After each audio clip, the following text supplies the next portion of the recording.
toutes, bienvenue chez nous, votre émission de divertissement sur Coco Chanel.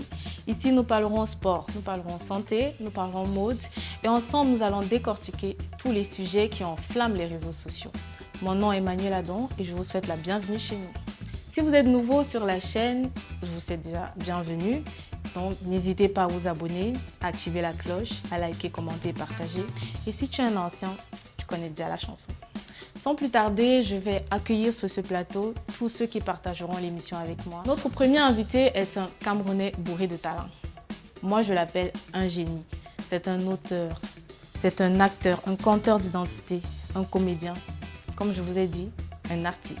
Mesdames et messieurs, Julien Eboko. Nous allons accueillir notre deuxième invitée. Elle est belle, elle est talentueuse. C'est notre correspondant à l'international et aussi une productrice. Celle qui produit tous nos portraits à l'international, Lynn Biloa. Je tiens à remercier mes deux invités d'aujourd'hui. Merci d'avoir accepté. Mais Julien, c'est quoi ça? C'est quoi ce regard? Je suis sérieux, je te regarde. Il est impressionné par le talent. Oh là là. Wow. Eh ben, merci. Sans plus tarder, nous allons passer à la question de la semaine pour introduire notre émission. Ici, on a pour coutume d'avoir une question chaque semaine à poser à nos invités. Et aujourd'hui, la question de la semaine, c'est l'impact des réseaux sociaux sur la jeunesse camerounaise. Déjà, quand tu entends réseaux sociaux et tu entends peut-être ton petit frère ou ta petite sœur est sur les réseaux sociaux, quelle est ta première émotion? Heureusement pour moi, mon petit frère et ma petite sœur sont déjà adultes. Donc, Okay. ils sont majeurs, pardon. D'accord. Donc, du coup, ça va. Maintenant, ce qu'ils font sur les réseaux, ils assument ça entièrement. Okay. Mais je crains beaucoup plus pour mes filles, pour nos enfants, nous, qui sont en train de grandir avec tout ça, ces réseaux, TikTok, Instagram, Snapchat. Ouais. Et moi, j'ai déjà de la peine à me discipliner dans tout ça. Ouais. J'imagine alors ces enfants qui surtout sont que eux, c'est vraiment la génération hyper connectée. hyper écran surtout. Ouais. Ma fille, quand elle est devant la télé, tu peux tout voler à la maison. Oui, elle ne bouge pas. Oh, tu l'appelles même, c'est à peine si elle va te répondre. Mince. Donc du coup, moi, ça me fait peur. Et en même temps, il faut vivre avec son temps. Je me dis, c'est aux parents, c'est aux aînés de discipliner un peu ça. C'est à nous de changer. Ouais. Mais sinon, c'est une très belle chose, les réseaux. Ça permet de vendre le savoir-faire, ça permet de se faire connaître. Et puis, ça permet surtout de partager de très bons moments, de rendre ça éternel. Je vais revenir vers toi. Toi, tu as un peu un regard extérieur ici, de notre œil, côté africain, on va dire ça comme ça. Comment est-ce que ça se passe du côté... Je pense, en fait, il n'y a pas vraiment beaucoup de différence. Hein. Ouais. L'inquiétude est la même partout. Typiquement, moi, je m'inquiète pour mes nièces. On parlait tout à l'heure de TikTok. Moi, j'ai rejoint TikTok au moment où elles ont rejoint TikTok. Parce que j'avais la curiosité de savoir ce qui s'y passait, comment c'était protégé. Nous, on a la chance d'être une génération qui avons grandi avec les réseaux sociaux, avec différents réseaux sociaux en plus. Donc, les premiers qu'on a connus n'avaient pas l'impact qu'ils ont maintenant, qui ont aujourd'hui, en fait. Donc, nous, on a appris, en fait, de nos expériences passées, à savoir comment se protéger, comment les utiliser à notre avantage. Ouais. Et voilà, on s'est un peu fixé des règles à nous, mais toute cette nouvelle génération qui naît directement là-dedans, ils n'ont pas ce genre de base, en fait. Eux, ils n'ont pas ce recul, et c'est à nous, en fait, de fixer des limites pour eux. Comme tu disais, c'est super positif. Il ne faut pas qu'on les coupe complètement de ça parce qu'il y a plein de choses à apprendre dessus. Mais par contre, il faut absolument qu'on prenne ce rôle d'éducateur et qu'on leur montre que, avec l'expérience que nous, on a dans le passé, il y a un comportement à avoir sur Internet en général qui peut avoir des répercussions très graves dans votre vue dans le futur. C'est-à-dire qu'aujourd'hui, peut-être tu ne vois pas l'impact que ça aura. Mais au moment où tu vas commencer à chercher du travail et qu'on va taper ton nom dans un moteur de recherche, et on va tomber sur... Même pas... les gens passent tout de suite au nude, mais non, c'est même pas obligé d'aller jusque-là. Tout simplement, un post que tu aurais fait en dénigrant telle ou telle personne, et ça ressort. Et manque de chance, cette personne-là, c'est elle qui doit t'engager aujourd'hui. Et qu'est-ce que tu fais? D'ailleurs, quand tu parles de travail ou d'entreprise et consorts, j'ai eu certains échos disant que la plupart des entreprises actuellement, quand tu pars avec ton dossier, on regarde ton dossier, mais on regarde aussi ton actualité sur Tout les à réseaux. fait. Et je vous Exactement confirme. ce que tu fais. Oui. Si c'est un rapport, quelque chose de négligent ou de dégradant pour la société, mon cher, sache que tu ne seras pas pris. Hein. Ah non, ça c'est sûr. Bien Je sûr, l'ai bien sûr. vécu, je l'ai expérimenté. Non, c'est vrai. J'ai travaillé dans un cabinet d'avocats et en fait, à une période, l'associé pour lequel je travaillais, il devait recruter des avocats stagiaires. Ouais. Et donc, il recevait beaucoup de candidatures. Et pour l'aider dans son choix, il demandait souvent à d'autres avocats avec qui il travaillait. Et il y en a une qui est venue vers nous, donc j'étais dans l'administration, qui est venue vers nous dans l'administration en disant « Ah, cette nouvelle candidate, j'ai directement noté son numéro dans mon téléphone pour voir son profil WhatsApp. » Donc on n'est même pas sur Facebook ou quoi que ce soit, non, non, son profil WhatsApp. Et elle nous disait « Oui, alors elle a carrément une photo où elle est en maillot de bain et tout. » Puis moi, j'étais choquée en me disant, mais c'est normal, c'est son WhatsApp, c'est privé. Privé, en fait. Donc, pourquoi tu la juges là-dessus? Mais c'est pour montrer à quel point, en fait, les gens sont prêts à aller loin au niveau professionnel pour savoir qui ils engagent réellement. Ouais. Donc, il faut vraiment faire attention à tout, à notre image. On parle voilà, de WhatsApp, il y a LinkedIn qui est un réseau professionnel ouais. sur lequel on doit vraiment soigner notre présentation, on doit soigner les relations qu'on a avec les gens et tout. Il faut vraiment faire attention à tout ça. Mais après, moi, l'autre problème que ça me pose, surtout le dernier réseau, tout le monde s'est fait mille et une choses. Tu vois, il y a les mecs qui sont auteurs, photographes, coach, peintres, footballeurs professionnels, musiciens. Coach, moi, je suis fatiguée des coachs. Ils sont propres sur eux et tout. Après, je me dis, ça tue un peu le côté humain. Exactement. Le côté humain. Parce tout à fait d'accord. on va te juger sur 30 secondes d'un statut, sur une photo. Et comme on dit tout le temps, les réseaux, c'est pas la vraie vie. Les gens vous montrent exactement ce qu'ils veulent voir et ce qu'ils veulent vous montrer sur les réseaux sociaux. Mais ils sont libres de poster ce qu'ils Ce qu'ils veulent en même Exactement. temps. Exactement. Maintenant, moi, j'ai un souci. Nous, nos parents, nous, on a grandi avec les réseaux, mais nos parents n'ont pas grandi avec ces réseaux. Comment nous, on a pu, on va dire quoi, s'écarter ou bien s'éjecter de toute cette sphère un peu toxique des réseaux. Donc, je veux comprendre un peu la situation. Moi, je pense que c'est vraiment parce qu'on a eu cette chance de voir l'évolution, même pas seulement des réseaux sociaux, mais d'Internet. Ouais. Moi, je me souviens qu'au début, pour me connecter sur Internet, il fallait que ma mère accepte de raccrocher le téléphone. Et te passe son téléphone et tout. De raccrocher le téléphone pour pouvoir me connecter sur Internet. Et en plus, qu'est-ce que j'y faisais? Je faisais des recherches sur Google à l'époque pour savoir... Non, même pas, je crois que c'était sur Yahoo. Donc, Yahoo, ouais. faire des recherches sur Yahoo. Et c'était très périlleux, en fait, ce processus. Aujourd'hui, ce que beaucoup de gens ignorent, c'est que le smartphone qu'on a aujourd'hui est bien plus puissant que les premiers ordinateurs qu'on avait à la maison à l'époque. Ah ouais? Ils sont bien plus c'est puissants. vrai. Et les gens, ils ont l'impression que oui, j'ai juste donné un smartphone à mon enfant. Non, tu lui as donné un outil surpuissant. Surpuissant, vraiment. Avec lequel il a accès à tout des et choses. n'importe quoi. Voilà, exactement. Et même quand les parents pensent que non, je peux crypter le téléphone et faire en sorte que non, ils ne partent pas sur tel ou tel site, mais les enfants connaissent déjà comment contourner ils sont beaucoup plus malins, en fait. les côtés. Oui. Tout ce qui est sur les réseaux sociaux, mais c'est vraiment... Mais oui, moi, je me souviens à l'époque, on n'avait pas la chance d'avoir un fixe à la maison. On allait dans les cybercafés et tout. Et tu prenais 1 heure à 1000 francs et à peine la page Yahoo s'affichait. Il fallait le mec te dit, c'est bon, hein, c'est fini. c'est réglé. En plus, c'est vrai ça. Ah, c'est vrai, c'est vrai. Aujourd'hui, ils ont une vrai, chance ça. folle de pouvoir... Donc, c'est vrai que nous, du coup, on a tellement, en fait, vu l'évolution d'Internet. On est passé par tous les travers. Moi, j'ai vu vraiment des choses qui étaient très, on va dire, risquées à l'époque sur les premiers réseaux sociaux. Des rencontres des personnes que tu faisais sur des forums de discussion. Il y a des gens qui se donnaient le rendez-vous et tout. Non, c'est Skyrock. J'ai eu un Skyblog d'ailleurs. J'ai eu un Skyblog. Et c'est vrai qu'en fait, on a entendu après des expériences de personnes qui ont eu qui se sont fait kidnapper. Parce qu'elles ont fait confiance à quelqu'un avec qui elles se sont bien entendues sur un forum, avec qui elles ont échangé et tout. Et toutes ces histoires-là, en fait, vu qu'on a grandi avec ça, au fur et à mesure que les réseaux sociaux se sont développés, je crois que nous, on a développé une sorte de réflexe, en fait, de protection. De protection, ouais. Voilà. Et du coup, bah, nous, on est armés. Et c'est pour ça que c'est à notre génération, en fait, aujourd'hui, d'éduquer les plus jeunes, mais pas que les plus jeunes, aussi nos aînés. Nos aînés, Parce ouais. qu'il faut pas oublier que eux, pareil, ils n'ont pas Ils ont eu pas accès à cette technologie. Ouais. Comme nous. Ils apprennent également pour beaucoup. Mais je veux dire, pour les parents, ça va. À part... Bon, je suis pas sûre. Hein. Il y a À certains. part WhatsApp ma mère, et les forums sur dès que ma mère WhatsApp. tombe sur une vidéo qu'elle trouve drôle pour elle, et comme elle se dit, bon, ok, il est comédien, elle me balance ça, donc j'ai droit à tout. À tout et n'importe quoi. Et elle m'a jamais Ah ouais, envoyé j'imagine. une vidéo, je me dis, ah ouais, ça c'est drôle. Elle m'envoie tout. Des liens de lecture, des captures d'écran dans les groupes.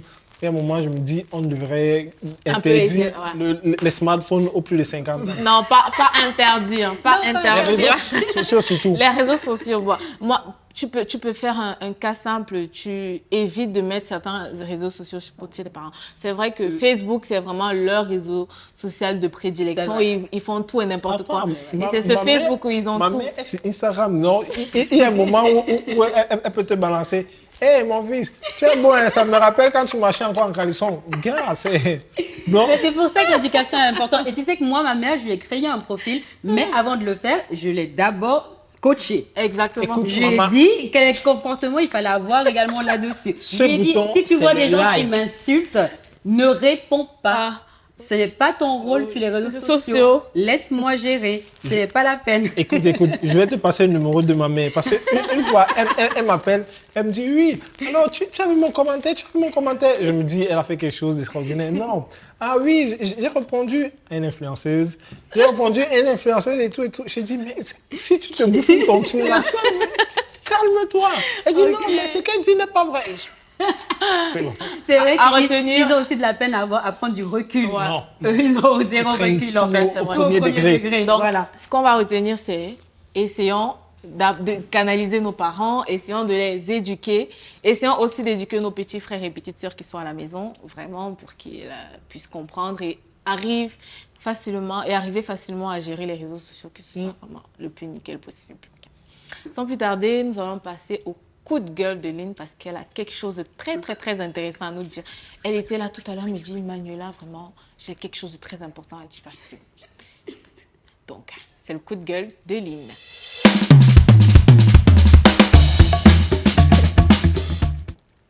Alors en fait, mon coup de gueule de la semaine, c'est au sujet d'un événement qui s'est produit récemment dans les réseaux sociaux, au sujet de jeunes dames qui sont allées dans un restaurant à Paris, des jeunes femmes noires, donc qui se sont vues refuser l'accès à ce restaurant, tout simplement parce qu'elles sont noires.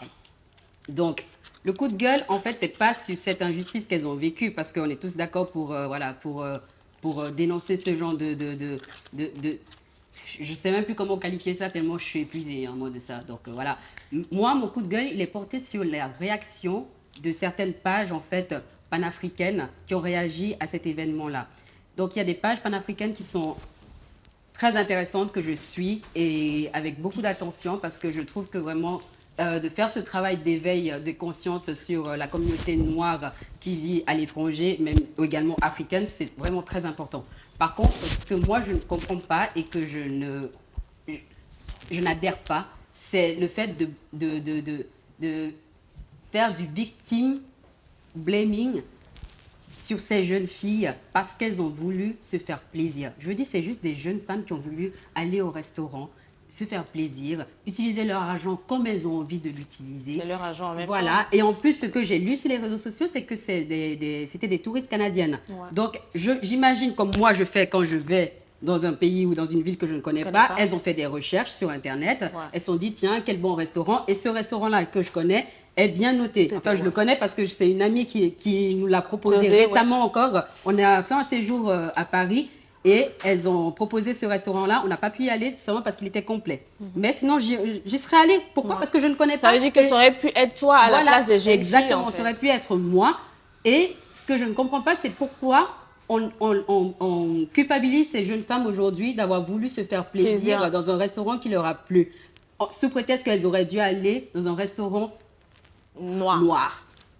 Ah, donc, en gros, nous, les personnes noires qui vivons à l'étranger ou même ici en Afrique, on ne devrait que consommer noir. Et ça, moi, je suis contre cette façon de penser parce que, ne serait-ce qu'ici au Cameroun, typiquement, on adore manger. Voilà. Mais on a la curiosité de découvrir, de tout découvrir. On a plein de restaurants. Voilà, on a des restaurants asiatiques, coréens, on a du libanais, on a du sénégalais, tout ça là, c'est ça qui fait la richesse aussi de notre culture. On apprend aussi avec la nourriture. Et je trouve que justement, pour apprendre une culture, le plus facilement, c'est la nourriture, en fait. Moi, c'est ça, c'est la nourriture. Food is bae, exactement. Donc, du coup, voilà, mon coup de gueule, c'est bien d'éduquer les gens, c'est bien d'essayer d'éveiller les consciences, mais arrêtons de nous faire du mal à nous-mêmes. Arrêtons d'essayer de culpabiliser des gens, tout simplement parce qu'elles ont voulu se faire plaisir. Non, on a le droit. Et justement, moi, je trouve que c'est ça la vraie liberté du peuple noir, c'est d'avoir la liberté de choisir et de faire ce qu'il veut. Donc voilà, c'était mon coup de gueule. J'espère que le message arrivera aux oreilles des personnes concernées. Donc voilà. En tout cas, moi je vais avoir l'opinion de Julien par rapport à ça. Est-ce que tu partages la même idéologie ou bien les mêmes pensées que Lynn aujourd'hui? Tout ce qui concerne la politique, c'est maintenant si je me mets la en retrait. Oui, c'est politique parce que derrière, il y a de grosses frustrations.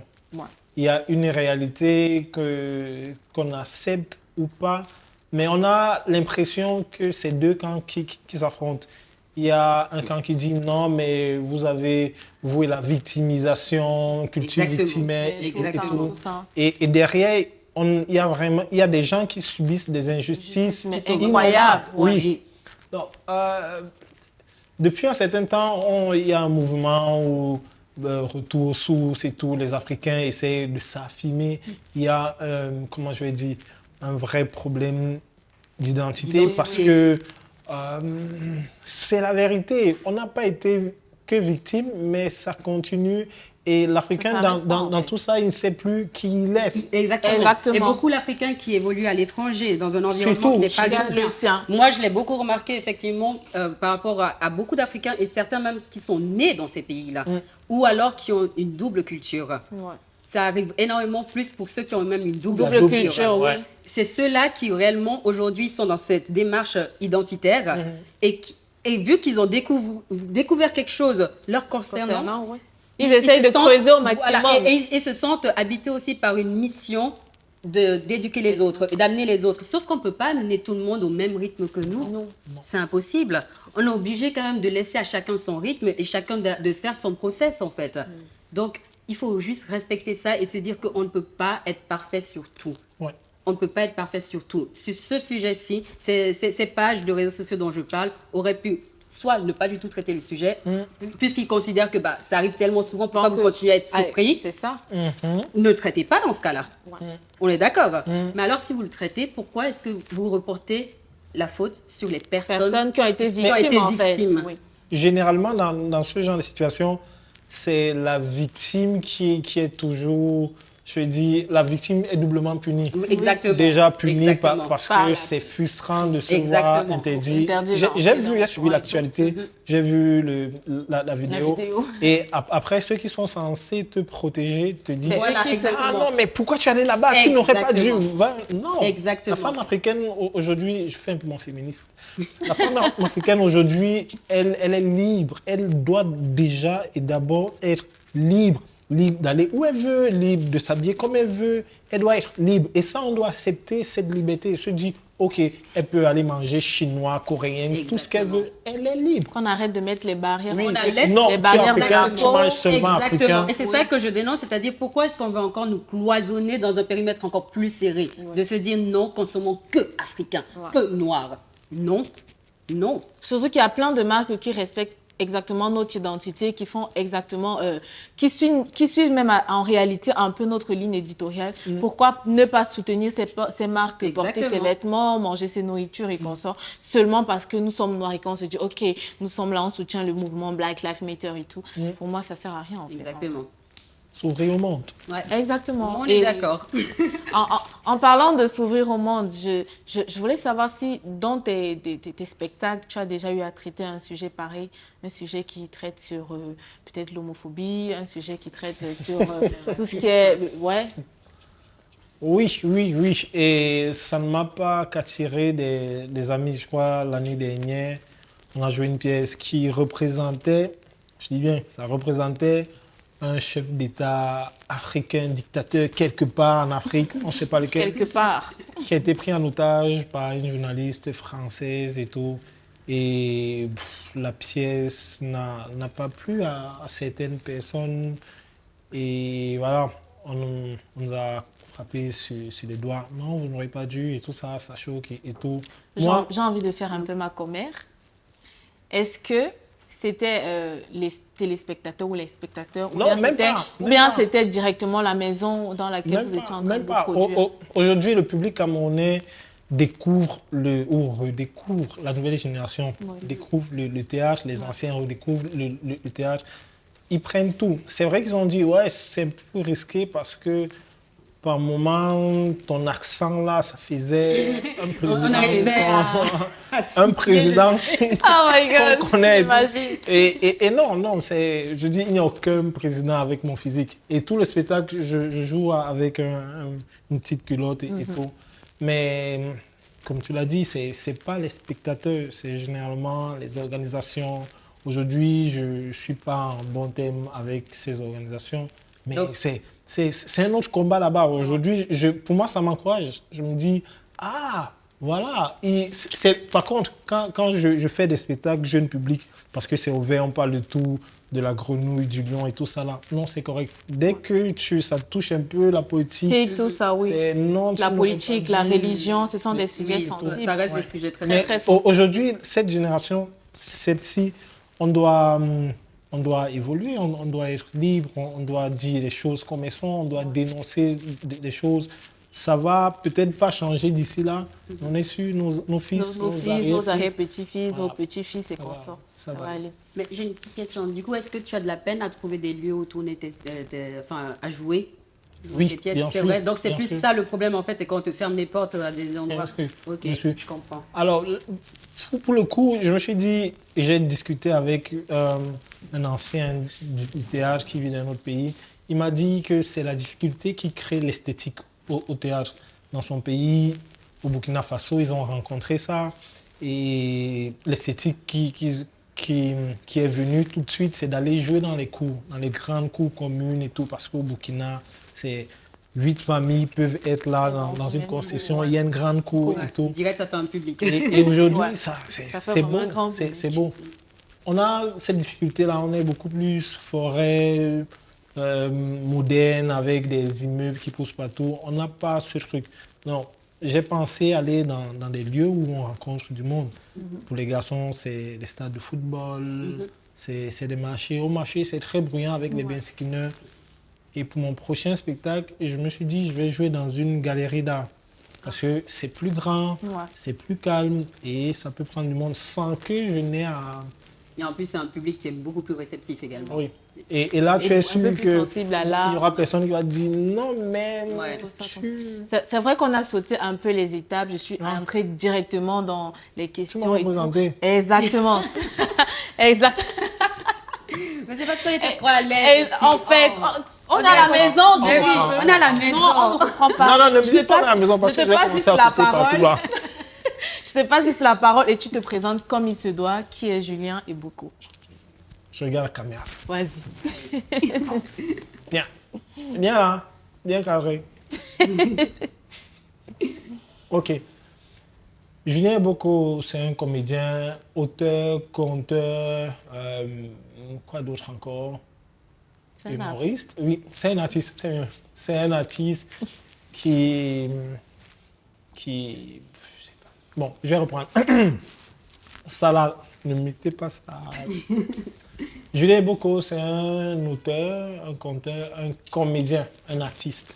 Il exerce dans le théâtre, principalement théâtre jeune public, théâtre d'objets, marionnettes, animation dans certaines écoles. Il intervient dans des écoles et dans des universités. Et puis, c'est un passionné de lecture, de jeux vidéo, de photos, de quoi d'autre encore. Et de bouffe. Ouais. Ne vous fiez pas au physique. Alors, depuis combien de temps exerces-tu en tant qu'artiste artiste en général? Parce que moi, je me rappelle, j'étais connue quand j'étais encore à l'université, à l'ESSEC. Et je pense que la première fois que j'étais vue sur scène, c'était... Je vais balancer les dossiers. on balance les dossiers. En fait, c'était dans une salle pas une salle, une entreprise qui fait aussi dans l'art, là, à Moby Guinness. Et ça a été tout juste attractif, c'est-à-dire que j'ai aimé ce que tu as fait, ce que tu as présenté et tout. Et depuis, c'est vrai que je te suis pas à la trace, on va dire ça comme ça, mais moi, je suis ton actualité. Oui, je fais de l'art depuis, pas depuis tout petit. Quand j'étais petit, j'étais le mec le moins drôle du monde. J'étais très timide. Mais en arrivant au lycée, j'ai découvert le club théâtre. J'étais là, je traînais avec les mecs. C'est à l'université que je suis entré dans le truc, quoi. À l'université, j'étais dans le club danse, dans le fan club, dans le club théâtre. Je dansais partout. Et pour rien. Ça me rappelle des choses. Ouais. Non, on ne balance pas les dossiers. Plus tard, on a le temps. Et c'est après que j'ai arrêté en fac que je me suis lancé professionnellement. Je me dis, 7 ans aujourd'hui, ça fait 7 ans que je suis comédien professionnel, que je vis de ça, que je ne fais que ça. Oui, bien sûr.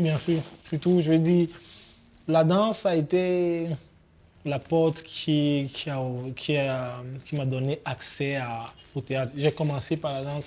C'était très compliqué parce que là, c'est un peu raide. Mais bon, il y avait une belle ambiance et c'est dans la danse où les gars me disaient non, mais tu es trop fou, tu es trop drôle. Essaye un peu le club théâtre. J'ai appris sur le tas et aujourd'hui, je suis professionnel. Je ne fais que ça. Je ne suis pas Ben Skinner à côté. C'est chouette de pouvoir vivre de son art. Ah, ça, en fait, c'est la question que je voulais te poser exactement. Est-ce que tu arrives à réellement vivre de ton art à 100% dans cet environnement camerounais, je vais dire ça comme ça. Qu'on connaît tous bien. Qu'on connaît tous bien. Oui, je vis dans l'environnement camerounais, je vis de mon art. Il faut juste, comment je dis, il faut juste trouver les voies et moyens pour créer des trucs. Je trouve que on ne se bouge pas beaucoup et on n'est pas patient. Le théâtre, c'est l'art de la patience. Il faut être patient, se créer un nom. Et un nom au théâtre, c'est pas le nombre de followers. C'est le nombre de pièces que tu as, le nombre de projets théâtraux dans lesquels tu as bossé, le nombre de personnages, est-ce que tu écris, est-ce que tu fais du théâtre pour jeune public, est-ce que tu fais de la marionnette, est-ce que tu vois, donc oui, aujourd'hui je dis aisément du théâtre. Pour être honnête, je ne vis pas que les spectacles. À côté, je suis intervenant au lycée français, Dominique Savio. Je suis intervenant théâtre à l'Université catholique, UCAM. Ça permet autant pour moi de joindre les deux bouts. Ouais, de joindre les deux bouts. Mais derrière, il y a les spectacles qui sont une bonne source de revenus. Il y a l'écriture. J'écris parfois pour certains auteurs. Je participe, voilà. Je participe, j'écris, je fais des contributions dans des magazines, j'écris des contes. En parlant d'écriture, d'où est-ce que tu tires ton inspiration? Des activités de tous les jours, s'il y a des faits qui marquent la société, ou s'il y a des problèmes qui sont en actualité, ou bien tu te ressources et tu te dis, OK, je vais monter ce spectacle de telle façon, sans tenir compte de ce qui se passe à gauche et à droite dans les nouvelles. C'est un long processus. Oui. Ah, OK. C'est un long processus. Je m'inspire de tout. Je m'inspire de tout ce qui m'entoure, des réseaux sociaux, des rencontres que je fais. Et par exemple, mon prochain spectacle, Baby Boom, je raconte ma vie depuis que je suis devenu père. Tu sais, ça change quand tu es célibataire, sans enfant, tu as un style de vie qui est propre aux célibataires. Et une fois que tu deviens père, mari et tout ça, là, ta vie change. Et quand tu prends le recul par rapport à tout ça, tu te dis, ah, est-ce que c'est vraiment moi? Donc, c'est une façon de me remettre en question, de raconter aussi, de partager tout ce qui m'arrive et pas que de belles choses. Après, au début, quand j'écrivais, j'étais très motivé, il fallait que les choses bougent, changent. Je m'inspirais de tout ce qui est politique. Ma première pièce était l'école des Mathis. Ça racontait des jeunes qui voulaient changer des trucs, mais pas en suivant le mauvais chemin. Et quelques mois après, il y a eu des événements qui m'ont fait me remettre en question avec Boko Haram et tout. Je me suis dit, en fait, c'était des jeunes qui étaient fatigués de cette vie qu'on mène ici et qui se sont dit, OK, on va prendre les armes, on va faire bouger les choses. C'était vraiment une pièce de théâtre. Et après, avec les événements de Boko Haram, ça m'a questionné et je me suis intéressé à l'éducation de certains enfants. Je me dis, si moi, jeune, je pense à un truc pareil, c'est peut-être parce que je ne suis pas assez éduqué, c'est peut-être parce que je ne rêve pas assez. Ah, c'est vrai. Donc, j'ai pensé faire des pièces de théâtre, faire des projets théâtraux pour nos enfants, pour qu'ils s'identifient à un comédien. Avec le recul, je me suis rendu compte que les pièces de théâtre lues et jouées, c'était Blanche-Neige, les C'est Sept vrai. Nains. Et ils ne se retrouvaient pas. Ah non. Il est temps pour nous de créer des personnages qui ressemblent à nos enfants, ouais. qui nous ressemblent, Qui nous ressemblent. avec nos cheveux crépus, Exactement. avec notre peau Notre accent. foncée, notre accent, notre accent. les noms de chez nous. Moi, Exactement. dans toutes mes pièces, tous les mecs, ils ont des noms. Je dis, ça peut être Maloubé, ça peut être Dong, ça peut être Exactement. Biloa et beaucoup. Voilà. Voilà, c'est ça. Je m'inspire de tout. Mais dans mon processus d'écriture, j'écoute beaucoup de musique. Beaucoup de musique. Merci Julien pour cet entretien. Merci de nous avoir éclairci sur tout ce qui est théâtre et art et sur qui est réellement Julien Eboko. Sans plus tarder les amis, nous allons passer à quelque chose d'un peu plus fun, d'un peu plus dynamique. C'est l'heure